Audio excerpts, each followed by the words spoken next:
제가 우리 교회 부임을 하면서부터 시작했던 사도행전 성경 여행이 모두 마쳐지고 오늘부터 우리가 드디어 창세기로 성경 여행을 계속해 가게 되었습니다.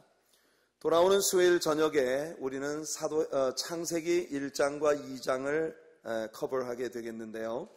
오늘 아침에는 창세기 3장 6절부터 21절 제가 여러분들에게 읽어드린 말씀을 본문으로 해서 하나님의 구속계획이라고 하는 제목의 말씀으로 여러분과 함께 은혜를 나누기를 원합니다. 언제나 새로운 책을 우리가 성경 여행하는 프로그램이 시작되는 시간이 그동안 성경 여행 프로그램에 함께 참여하지 못하던 이런저런 이유로 함께하지 못하던 지체들에게 이 여행에 함께 동참하는 것을 시작할 수 있는 아주 절호의 기회라고 생각을 합니다. 그래서 사도행전에 함께하지 못하셨던 많은 분들이 이번 창세기 성경 여행에 함께 참여하시면서 하나님의 말씀에 큰 축복을 누리는 그런 은혜가 있기를 권고해 드립니다. 우리 예수님의 귀한 사랑이 여러분들의 영혼을 깨워주시고 수요일 저녁 성경 여행 프로그램을 통해 여러분들에게 많은 은혜가 있는 그런 삶이 되시기를 바랍니다. 수요일 저녁에 오실 때에 창세기 1장과 2장을 꼭 읽어오셔서 수요일 저녁 성경 여행 프로그램을 통해 여러분들에게 많은 은혜가 있으시기를 바랍니다. 하나님의 구속계획, 오늘 말씀의 제목입니다. 역사 가운데 끊임없이 물어지는 질문들 중에 하나는 하나님께서 왜 인간을 지으셨느냐 하는 것이에요. 하나님께서 왜 사람을 지으셨을까? 우리가 성경을 공부해보면 사실 창세기라고 하는 책, 즉 하나님께서 천지를 창조하신 창조의 이야기로 시작이 되어지고 있는 이 창세기라고 하는 책을 펼칠 때 사람들의 마음속에 일어나는 궁금증은 사실은 how라고 하는 그런 question입니다. How did God create heavens and the earth? 하나님께서 하늘과 땅을 어떻게 지으셨을까?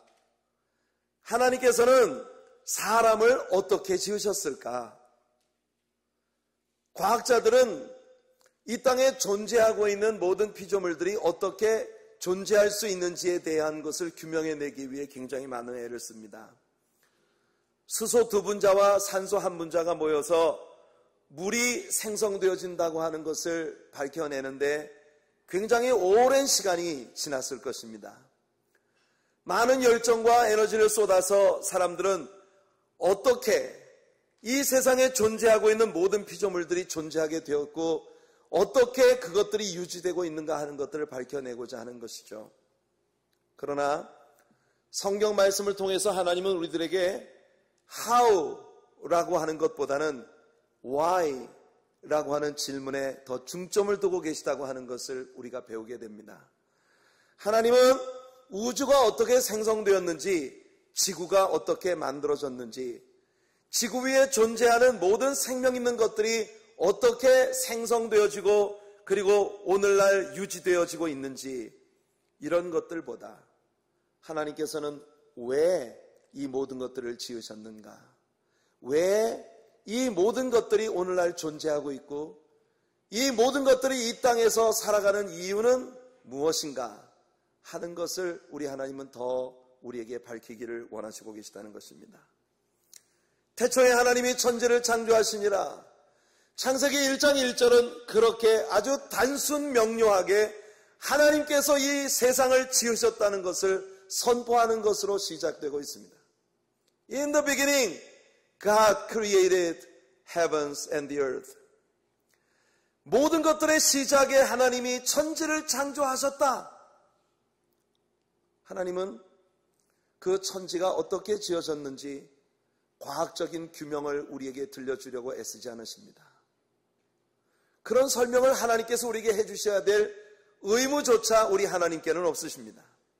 그냥 하나님께서 천지를 지으셨다 라고 하는 선포로 시작되고 있는 성경 말씀은 그러므로 하나님의 말씀은 우리가 열심히 연구하고 개발하여 말씀 속에 선포되어진 진리의 이유들을 발견하기 위한 책이 아니라 하나님께서 있는 그대로 선포하신 말씀을 선포된 그대로 믿는 책이라고 하는 걸 우리에게 분명히 하고 있는 것입니다.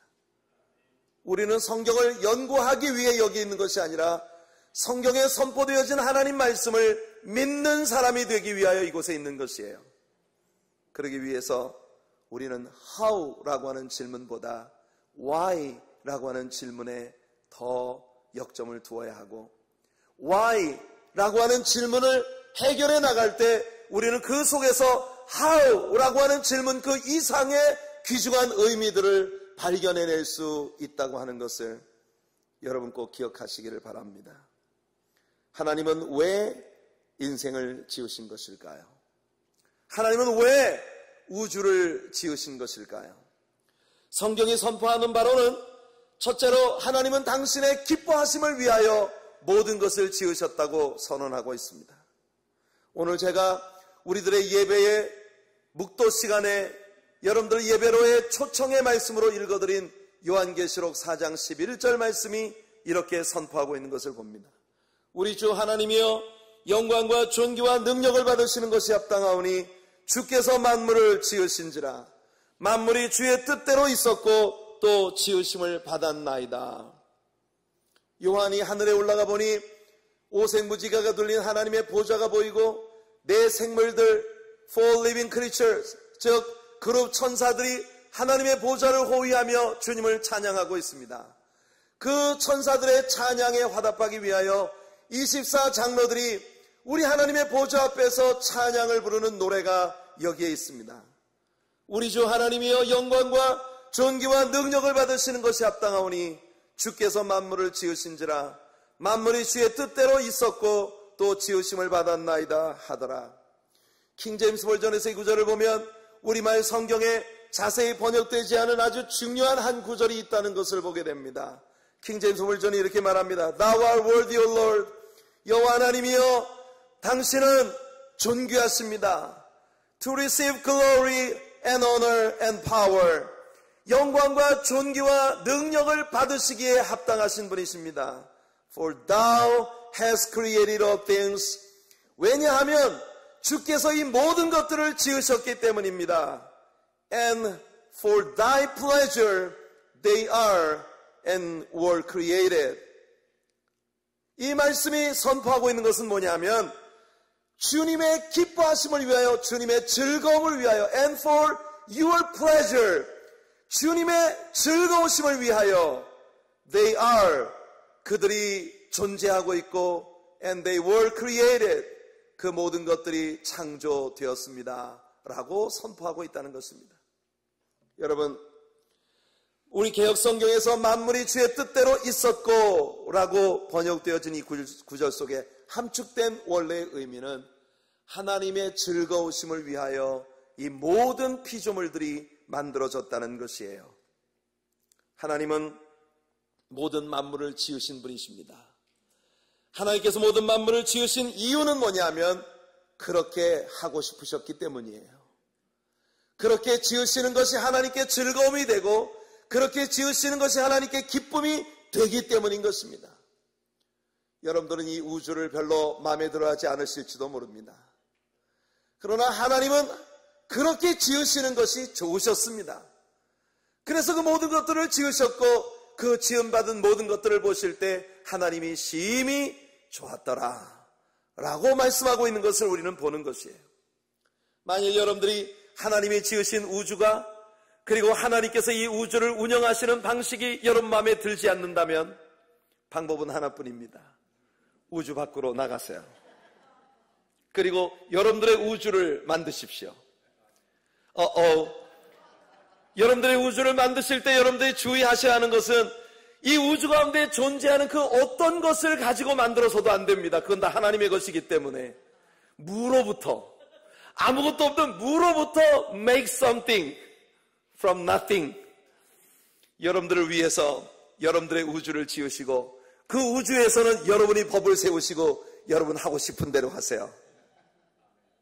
그것이 원리입니다. 여러분들은 이 우주가 별로 마음에 들지 않을지 모르고 이 우주를 운영하시는 하나님의 방식이 별로 마음에 들지 않을지 모르지만 그것이 우리 하나님이 기뻐하시는 일들이에요. 하나님께서는 저를 이 땅에 지으실 때 저하고 한마디 상의도 없이 하나님이 짓고 싶은 대로 지으셨습니다. 하나님은 제가 남자가 되고 싶은지 여자가 되고 싶은지 저한테 묻지 않으셨어요.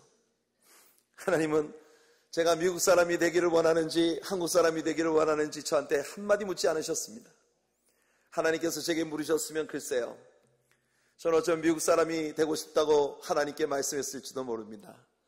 왜냐하면 우리가 미국 땅에 어찌어찌 살다 보니 우리가 이 미국 사람이 아니라는 것이 우리를 참 불편하게 할 때가 많아요.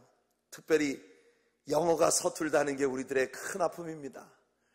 이 미국에 오니까 3살짜리 애들도 영어를 얼마나 잘하는지, 영어를 그렇게 10수년 동안을 학교에서 배웠는데도 불구하고 그거 잘 안 돼요.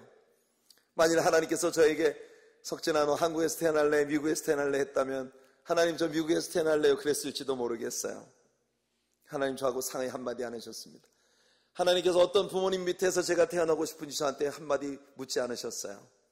만일 하나님께서 저에게 물으셨다면 글쎄요, 우리 뉴저지에 살고 있는 모든 사람들이 혜택을 누리고 있는 록펠러 같은 그런 사람의 가문에서 태어나고 싶다고 제가 하나님께 말했을지도 모르는데,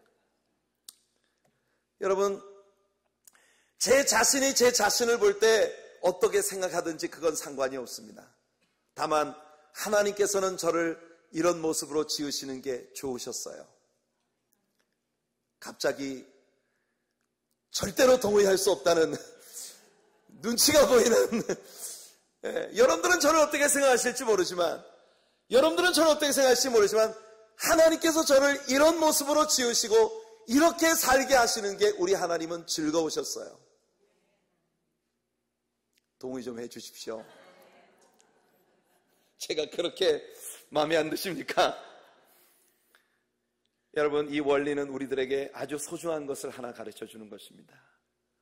그것은 뭐냐면 지금 내 옆에 있는 우리 형제, 내 옆에 있는 다른 자매, 그들의 모습이 어떤 것이든지 내 눈에 보기에 어떠하든지 하나님은 그를 즐거이 여기시며 지으셨고 그의 삶을 통해 하나님은 기쁨을 받으시고 계시다는 것이에요.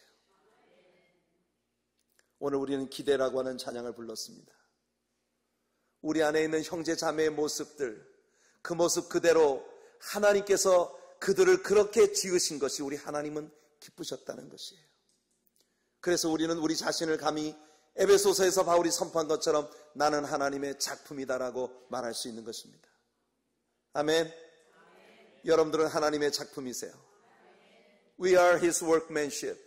We are His masterpieces. 우리는 하나님의 걸작품들로 지음받은 사람들입니다. 하나님은 세상에 존재하는 모든 것들을 당신의 즐거우심을 위하여 지으셨어요. 그렇기 때문에 우리가 이 땅에 존재하는 모든 이유는 하나님을 즐거우시게 하는 것입니다. 여러분들이 이 세상을 사는 방식, 어떤 직장을 가지고 어떤 직업을 선택하고 어떤 비즈니스를 하시는지, 누구와 결혼을 해서 어떤 아이들을 낳고 어떤 가정을 세워가시는지, 여러분들이 삶을 살아가는 그 모든 것들의 궁극의 이유는 나를 지으신 하나님을 즐거우시게 하기 위한 것이에요. 우리가 그분의 즐거움을 위하여 여기에 존재하고 있다는 것입니다. 아멘. And for thy pleasure they are and were created. 여러분이 이스타 장로들의 찬양처럼 주님의 즐거우심을 위해 우리는 이 땅에 존재하고 있는 자들이에요. 그러니 여러분들이 세상에서 얼마나 탁월하고 뛰어나고 대단한 어떤 존재를 하더라도 여러분이 하나님을 기쁘시게 하지 못한다면 여러분들이 이 땅에 존재하는 그 이유조차도 여러분들은 아직 발견하지 못한 것이라는 것이에요. 여러분들의 삶이 하나님의 기쁨이 되기를 축복합니다.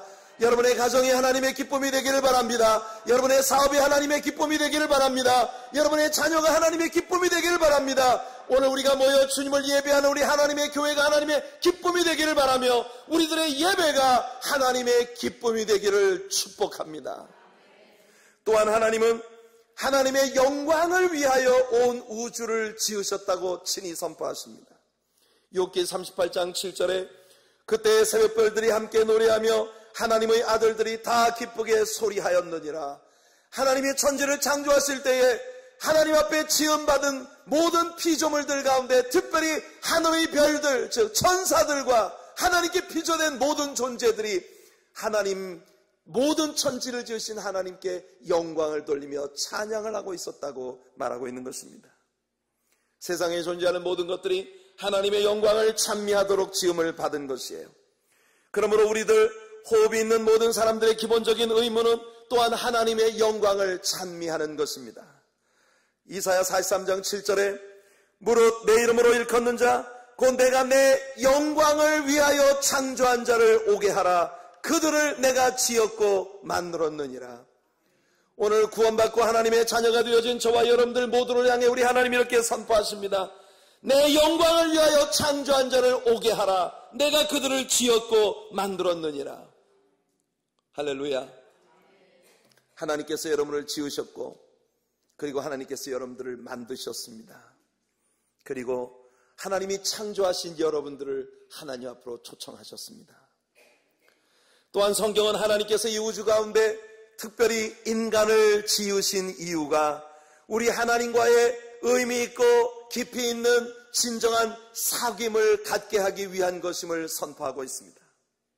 여러분, 하나님께서는 이 땅에 존재하는 하나님이 지으신 모든 피조물들 가운데 특별히 인간이라고 하는 존재를 가장 유니크한 그런 존재로 지으셨어요. 다른 모든 피조물들이 전혀 가지지 못한 하나님을 꼭 닮은 아름다운 속성들, 하나님은 인생을 영적 존재로 지으셨습니다. 그래서 오직 인생만이 영이신 하나님과 교제를 나눌 가능성을 갖게 된 것이에요. 하나님은 우리 인생을 하나님께서 스스로 사유하시고 스스로 결정하시는 그런 자유를 가지고 계신 것처럼 우리 인생에게 free will 에이전트로 하나님 우리 인생을 지으셨다는 것입니다. 그래서 우리들 스스로 사유하고 스스로 결정하고 스스로 행동할 수 있는 자유의지를 하나님께서 우리 인생 안에 주셨다는 것이에요. 그래서 여러분, 하나님께서는 우리 인간과 더불어 깊이 있는 사랑의 사귐을 가지기를 원하셨던 것이에요. 성경은 하나님은 사랑이시라고 선포합니다. 사랑은 대상이 필요합니다. 그래서 하나님은 모든 피조물 가운데 우리 인생을 특별히 하나님과 의미 있는 사랑을 나눌 수 있는 사랑의 대상으로서 인생을 지으신 것이에요. 만일 하나님께서 인간을 지으신 이유가 오직 세상의 다른 피조물들처럼 하나님을 기쁘시게 하고 하나님의 영광을 찬미하기 위한 목적만으로 지으셨다면 하나님은 이렇게 복잡한 인간을 짓지 않으셨을 것입니다. 아주 단순하기 짝이 없는 로봇들을 우리 하나님은 지으실 수 있었을 거예요. 사람이 만들 수 있는 로봇을 사람을 지으신 하나님이 못 만드시겠습니까? 하나님께서 수십억 개의 로봇을, 60억 개의 로봇을 지구 위에 가득히 채워놓으시고 자, 북극 꼭대기에서부터 남극까지 여러분 모든 지구 위에 로봇들을 세워놓으시고 이른 아침에 우리 하나님께서 버튼 하나만 딱 누르시면 하루 왼종일 60개의 로봇이 저 추운 사이베리아 이 광야에서든지 북극 꼭대기의 얼음산에서든지 대양 위에서든지 그들이 서 있는 모든 자리에서 일제히 하나님을 찬양하기 시작할 거예요. 할렐루야, 할렐루야, 할렐루야, 할렐루야. 생각해 보십시오. 60억 개의 로봇이 온 지구 위에 빼곡히 서서 할렐루야, 할렐루야, 할렐루야. 그러나 이것은 하나님이 기대하시는 사랑의 사귐이 아닌 것입니다. Meaningful fellowship. 정말 우리 하나님과 의미 있는 내면적 사귐을 원하시는 우리 하나님께 이런 로봇들의 찬양이 기쁨이 될 리가 없는 것이에요. 여러분, 그래서 우리 하나님께서는 인생들을 지으신 것입니다. 스스로 사유하고 스스로 결정하고 하나님을 찬양하거나 하나님을 기쁘시게 하거나 하지 않을 수 있는 다른 길을 선택할 수 있는 자유가 충분히 있음에도 불구하고 그 자유를 사용하지 아니하고 그를 지으신 근본 목적대로 하나님을 사랑하고 하나님께 영광을 돌리고 그분을 예배하고 그분을 따르는 그런 결정을 가지고 하나님의 기쁨이 될 수 있는 사랑의 사귐으로 하나님께 나아갈 수 있는 능력을 갖춘 존재로 하나님은 우리 인생을 지으신 것이에요. 불행스럽게도 오늘날 너무나 많은 신자들이 교회 생활은 계속하고 있지만 마치 인격이 없는 로봇처럼 그렇게 신앙생활하고 있는 사람들이 많다는 것입니다.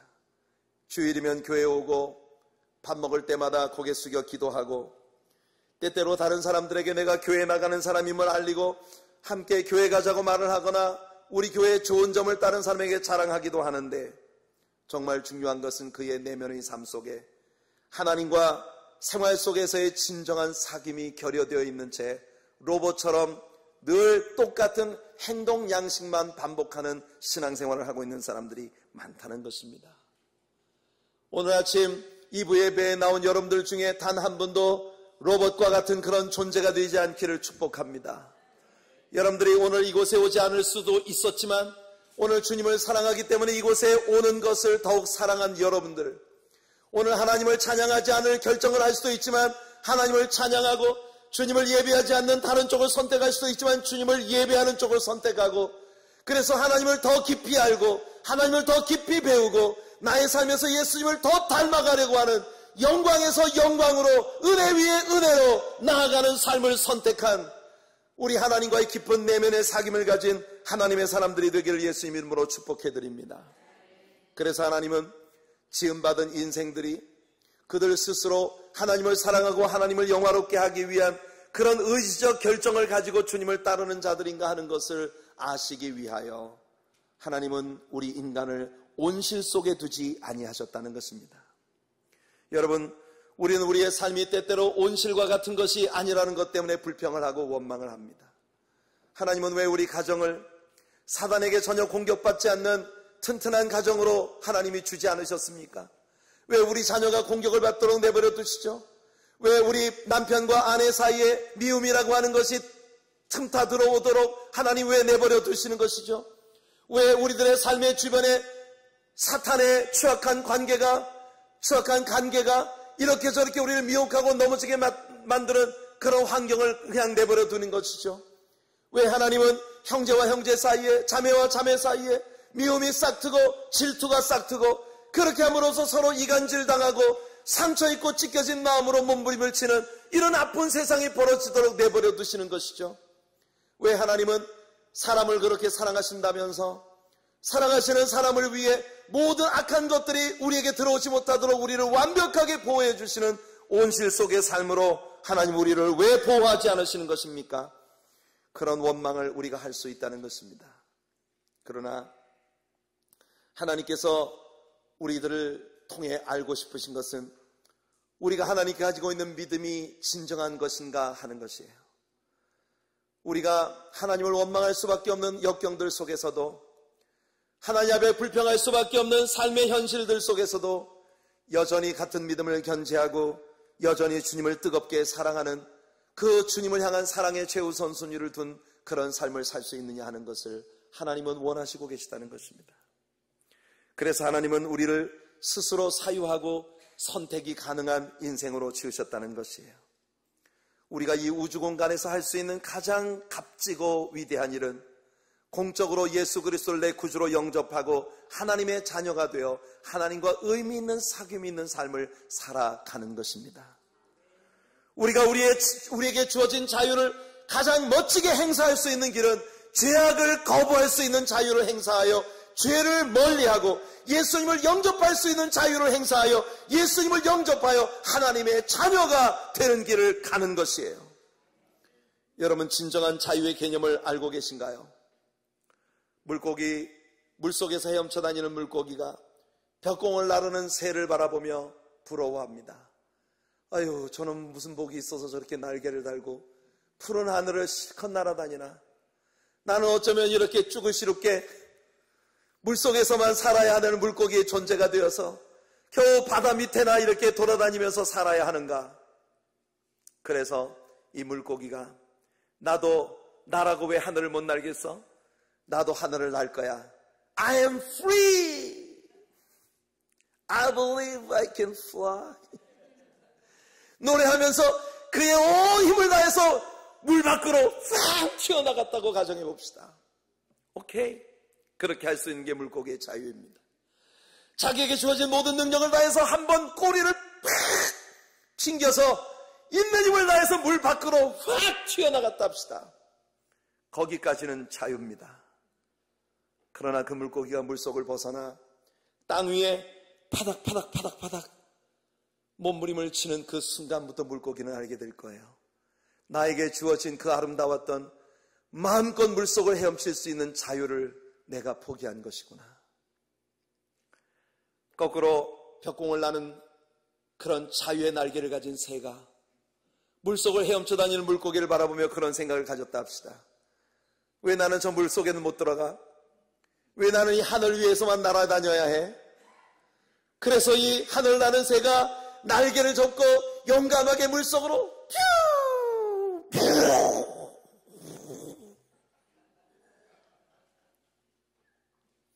그 순간 이 새는 그에게 주어졌던 최고의 존엄과 자유를 완전히 박탈당한 숨조차 쉴 수 없는 그런 존재로 이제 죽음을 향해 가고 있는 것이에요.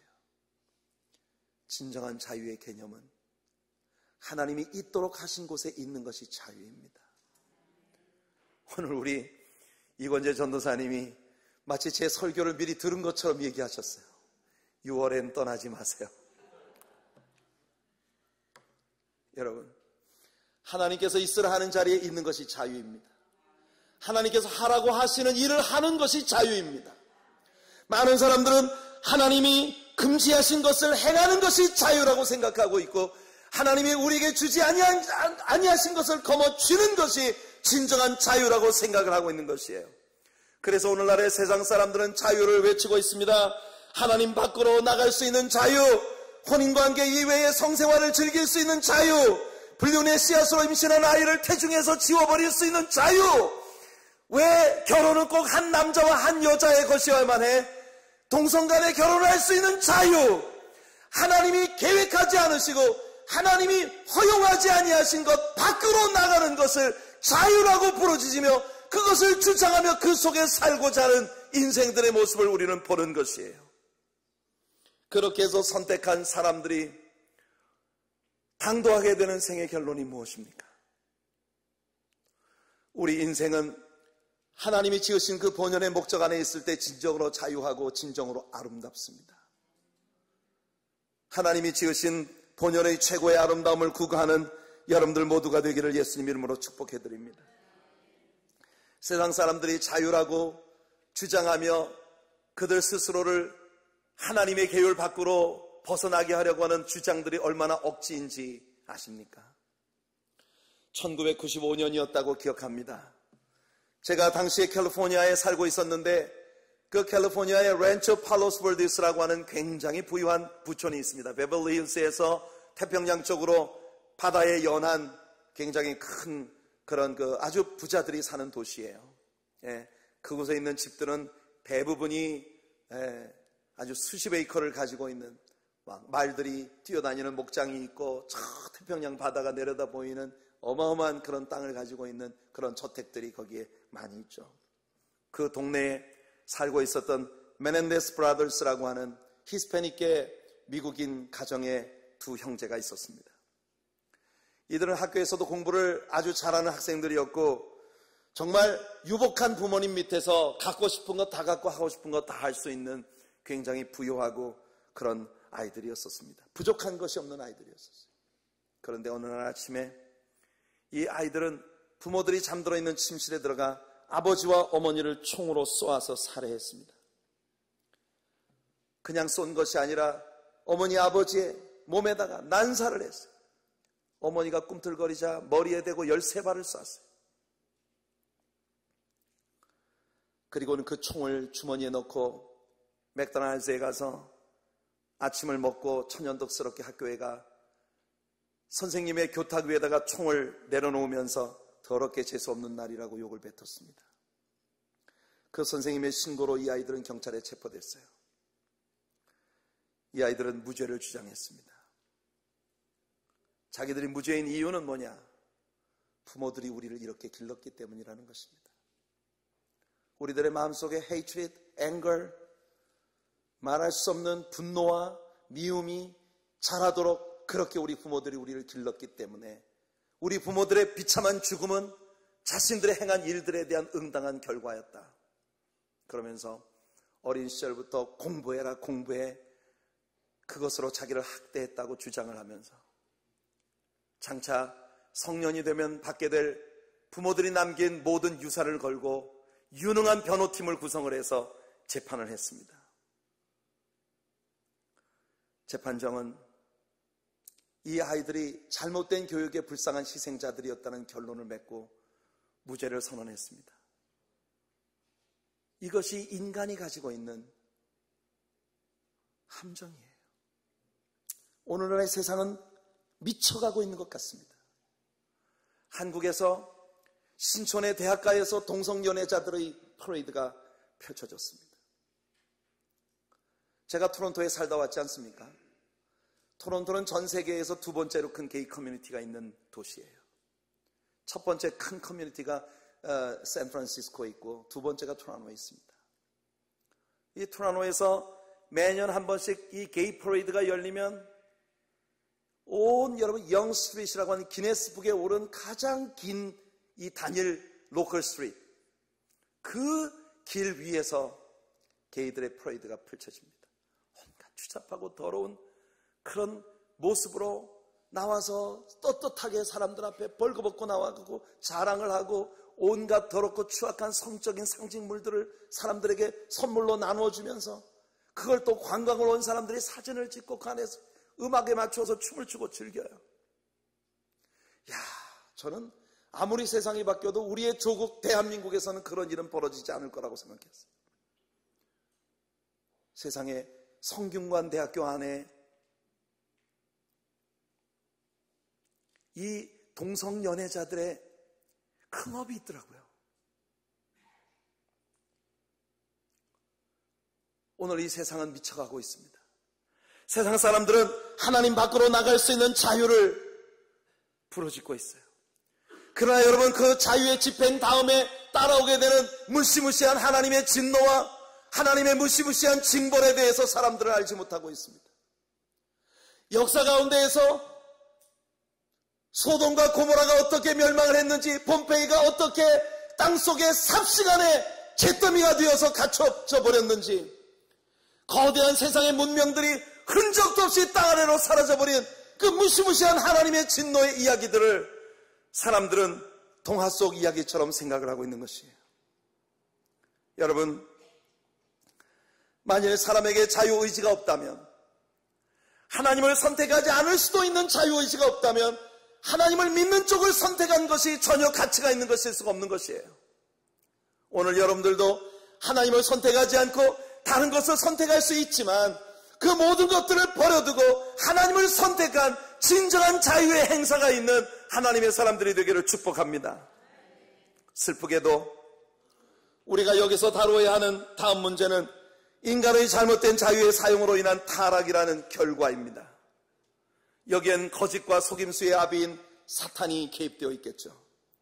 사탄은 사람으로 하여금 죄를 짓게 하면서 그것이 정당하다고 주장하고 인식하게 하는 재주를 갖고 있습니다.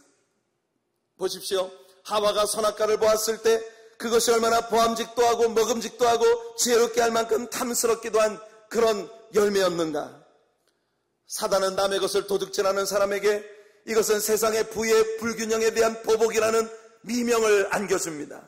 또한 자신에게 주어진 정치적 권세를 이용해서 부당하게 착취하고 착복하는 그런 행위들에 대하여 이때껏 고생한 보람과 피나는 노력으로 이 자리에 오른 것에 대한 정당한 그런 대가라고 타협안을 제시해 주는 것입니다.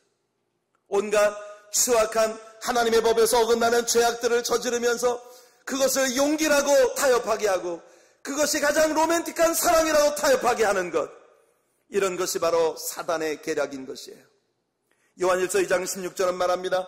이는 세상에 있는 모든 것이 육신의 정욕과 안목의 정욕과 이생의 자랑이니 다 아버지께로 쫓아온 것이 아니요 세상으로 쫓아온 것이라. 오늘 인생들이 저지르는 참혹한 모든 죄악의 이면에 바로 이것이 있어요. 육체의 정욕과 안목의 정욕과 이생의 자랑입니다. 아담과 하와는 여기에 속은 것이에요. 그리고 그들의 자유를 잘못 사용한 것입니다. 그 결과 그들은 진정한 자유를 완전히 상실하고 만 것이에요. 그들은 하나님과의 사귐에 있어서의 자유를 박탈당했습니다. 마음껏 하나님을 찬양하고 예배하며 그들 가운데를 거느리시는 하나님과 아름다운 사귐을 가질 수 있었던 그 너무나 축복된 자유를 그들은 상실해버리고 만 것이에요. 그들은 하나님의 거니시는 소리가 들리자 본능적으로 피하여 숨었습니다. 요한계시록에 보면 하나님의 무서운 진노 앞에서 죄인들이 울부짖는 소리가 나옵니다. 요한계시록 6장 15절과 16절을 보면 땅의 임금들과 왕족들과 장군들과 부자들과 강한 자들과 각 종과 자주자가 굴과 산 바위 틈에 숨어 산과 바위에게 이르되 우리 위에 떨어져 보좌에 앉으신 이의 낯에서와 어린 양의 진노에서 우리를 가리우라, 이렇게 외치고 있어요. 무슨 말입니까?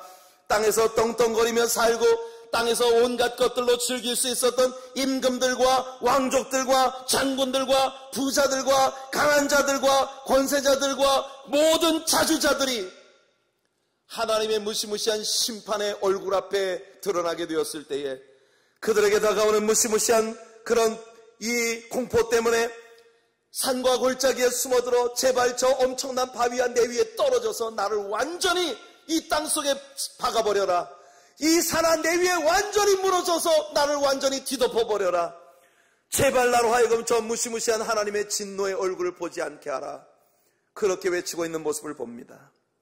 하나님의 소리를 듣고 숨어버렸던 아담과 하와의 마음이 바로 이런 마음이었다는 것을 우리는 보게 되는 것이에요. 진정한 평화와 사랑과 안식과 축복의 참된 자유는 사라져버렸고 그들에게 다가온 것은 고통과 땀 흘림과 가시와 엉겅퀴 뿐입니다. 오늘 여러분들이 생을 살아가면서 삶에서 맛보는 온갖 종류의 영육간의 고통과 아픔들, 찢겨지는 상처와 괴로움들, 그것들의 정체가 무엇인지를 성경은 우리에게 이렇게 설명하고 있는 것이에요. 사단은 하와에게 말했습니다. 내가 이 열매를 먹는 날에는 내 눈이 밝아져서 하나님처럼 될 것이다. 하나님처럼 될 것이라는 새빨간 거짓말에도 불구하고 정말 그 열매를 먹었을 때 눈이 밝아진 것은 맞았습니다. 그러나 불행스럽게도 그들의 눈이 밝아지자 처음으로 목격한 것은 그들이 벌거벗었다는 것이에요. 이전에 그들은 온전히 무죄하였기 때문에 선과 악이 무엇인지 몰랐습니다. 알 수가 없죠. 왜? 악이 무엇인지 모르니까. 그들이 행하는 것마다 선했고 행하는 것마다 하나님의 기쁨이었고 행하는 것마다 하나님의 즐거움이 되었었습니다. 얼마나 행복한 삶이었습니까? 하지만 이제 그들은 하나님 명령에 불순종했고 악을 행했어요. 이제 비로소 그들은 선과 악이 무엇인지를 알기 시작했습니다. 그러나 여러분 생각해 보세요. 사탄의 거짓말의 정체가 무엇인가? 악이 무엇인지도 몰랐던 것이 복일까요? 아니면 처절한 죄악을 저질러 보고 나니 선과 악이 무엇인지를 비로소 알게 되었다는 게 복일까요?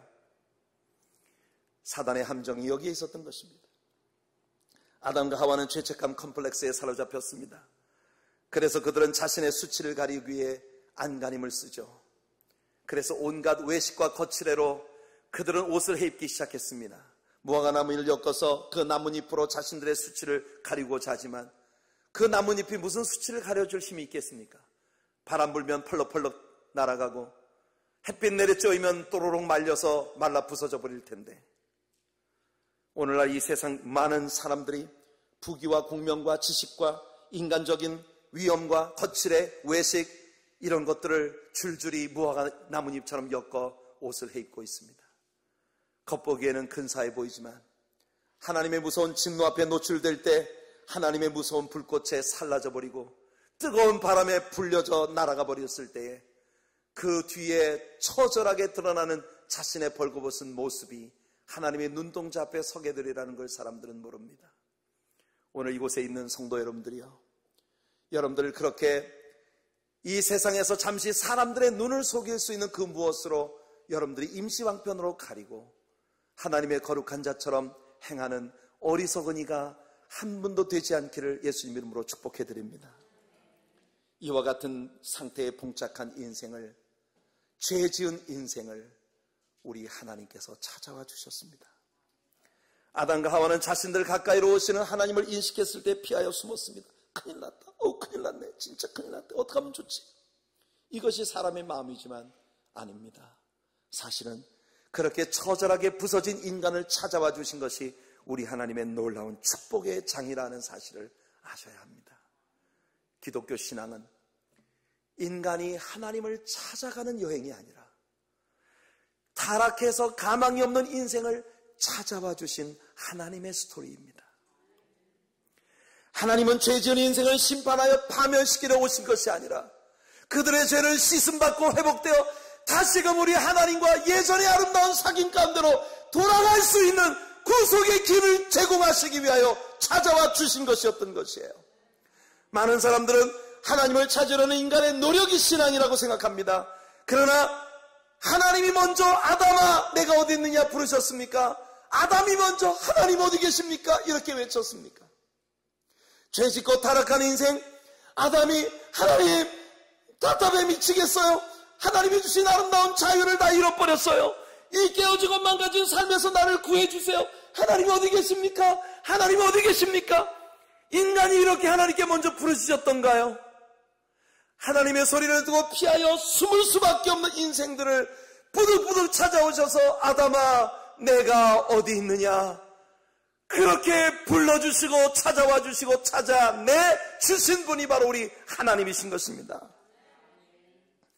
성경은 우리에게 선포합니다. 로마서 3장 10절과 11절 기록한 바 의인은 없나니 하나도 없으며 깨닫는 자도 없고 하나님을 찾는 자도 없고.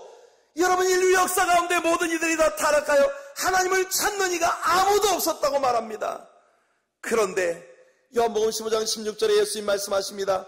너희가 나를 택한 것이 아니요 내가 너희를 택하여 세웠나니 이는 너희로 가서 과실을 맺게 하고 또 너희 과실이 항상 있게 하여 내 이름으로 아버지께 무엇을 구하든지 다 받게 하려 함이니라.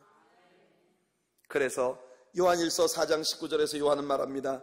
우리가 사랑함은 그가 먼저 우리를 사랑하였습니다. 믿습니까?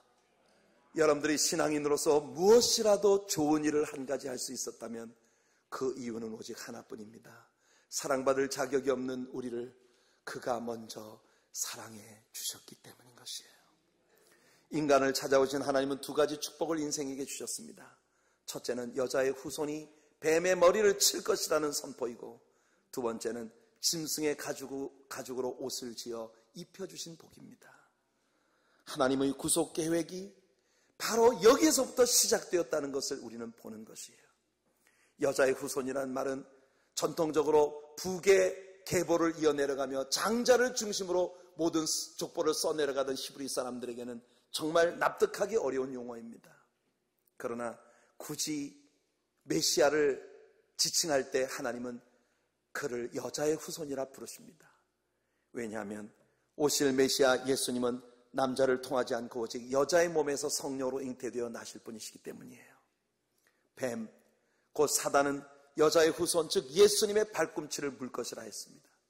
그가 십자가 위에서 우리의 죄를 구속하시기 위해 죽으실 때 사단에 의하여 그의 신체의 일부가 무참하게 손상되어질 것을 보여주는 그림이죠. 그러나 그 여자의 후손이신 예수님께서 십자가 위에서 사단의 머리를 완전히 부수어버리셨다는 것입니다. 할렐루야!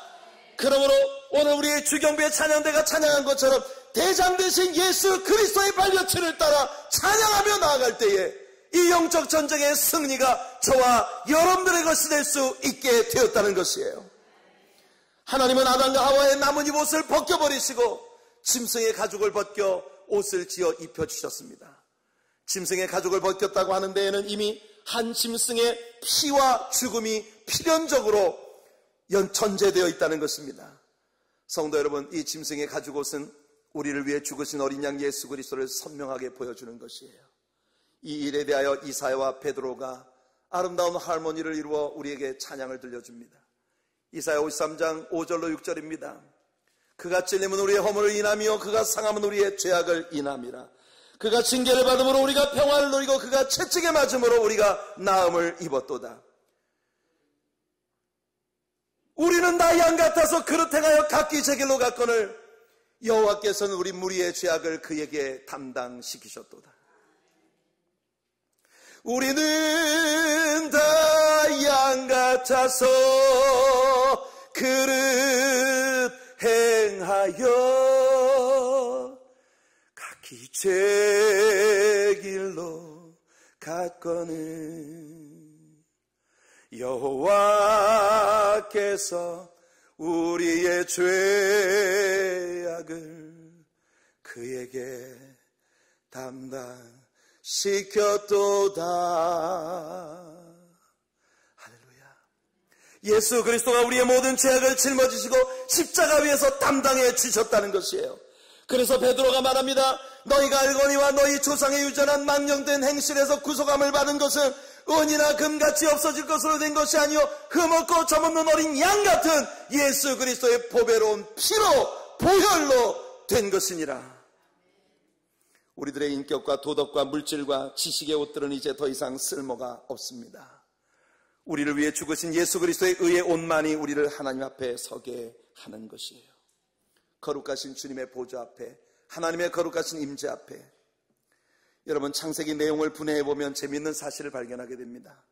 하나님은 창세기에서 하나님의 창조에 관한 위대한 기사들을 아주 방대하게 기록할 것이라는 기대를 사람들은 가지고 있어요. 그러나 여러분, 하나님 자신에 대한 설명과 이 우주 창조에 대한 위대한 하나님의 업적에 관해 기록하고 있는 것은 오직 2장에 불과합니다. 여러분, 나머지 48장이 모두 죄에 빠진 인생들을 구속하기 위한 하나님의 사랑의 역사에 대한 이야기가 채우고 있어요. 이게 창세기입니다. 창세기는 1장부터 11장까지 11장이 전반부이고 12장부터 50장까지 39장이 후반부입니다. 전반부에서 하나님은 하나님의 창조와 인간의 타락, 그리고 바벨탑 사건과 홍수 심판에 대하여 4가지 사건을 다루십니다. 사실상 최하 2000년 이상의 이야기들이 11장 속에 담겨 있습니다. 그러나 12장부터 50장까지는 우리 하나님께서 아브라함이라는 한 사람을 선택하셔서 예수 그리스도를 보내기 위한 구속의 계획을 어떻게 시작하셨는가를 보여주는 아브라함과 이삭과 야곱과 요셉의 이야기가 39장을 채우고 있습니다. 신약의 복음서들을 읽어봐도 마찬가지입니다. 4개 복음서를 모두 합치면 89장입니다. 거기서 예수님의 30년간의 생활을 기록하고 있는 모든 말씀을 합하면 오직 4장에 불과합니다. 89장 가운데 오직 4장만이 예수님 자신에 관한 이야기예요. 나머지 85장이 모두 예수님의 마지막 3년 동안에 행하신 인류를 구속하기 위한 구속의 역사에 관한 일들입니다. 그리고 3년간의 공생의 기간 중에서도 마지막 8일간의 예수님의 십자가와 부활까지의 그 8일간의 행적을 설명하는데 무려 27장을 사용하고 있다는 것입니다.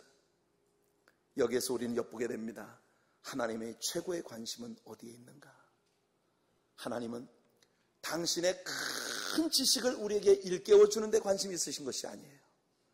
죄로 인하여 가망성이 없는 저와 여러분들을 어떻게 사랑하셔서 어떻게 구속해 주셨는지 그 사랑을 우리에게 보여주시는데 하나님은 최고의 관심이 있으십니다. 성도 여러분, 우리의 죄를 대속하기 위해 십자가에 죽으신 예수 그리스도의 죽으심을 깨닫고 어린 양 예수님의 이름으로 우리가 어떻게 하나님께로 나아갈 수 있을까? 저와 여러분들 모두의 관심이 바로 여기에 있게 되기를 바랍니다. 타락한 아담과 하와가 에덴 동산으로 돌아가지 못하도록 에덴 동산의 동편에 그룹 천사들과 두루도는 화영검을 두셔서 그들이 돌아가지 못하게 하셨습니다. 이것이 축복입니다. 인간은 자꾸만 잃어버렸던 에덴 동산을 찾고 싶어 합니다. 이 세상에 잃어버렸던 모든 인간적 영화를 다시 찾고자 합니다. 그러나 우리 하나님의 계획은 따로 있습니다. 하나님은 우리가 완전히 변화되어 처음 지음받았던 그 아름다운 모습으로 하나님과 깊이 있는 사귐을 사귈 수 있는 영원한 천국으로 우리를 데려가시기 위하여 우리를 위한 위대한 일들을 행하고 계시다는 것입니다. 이것이 하나님의 구속의 계획입니다. 우리 하나님의 교회에 속한 성도 여러분, 처절한 죄인으로서의 우리들을 하나님의 거룩한 보좌 앞에 찬양하며 설 수 있도록 만들어주신 하나님을 찬양합시다. 그 하나님을 사랑합시다. 우리에게 주어진 인생의 모든 기회들을 예수님을 통해 우리를 구속하신 아버지의 사랑에 화답하는 아름다운 반응으로 채워나가는 저와 여러분들이 되기를 예수님 이름으로 축복해드립니다. 우리 함께 찬양합시다.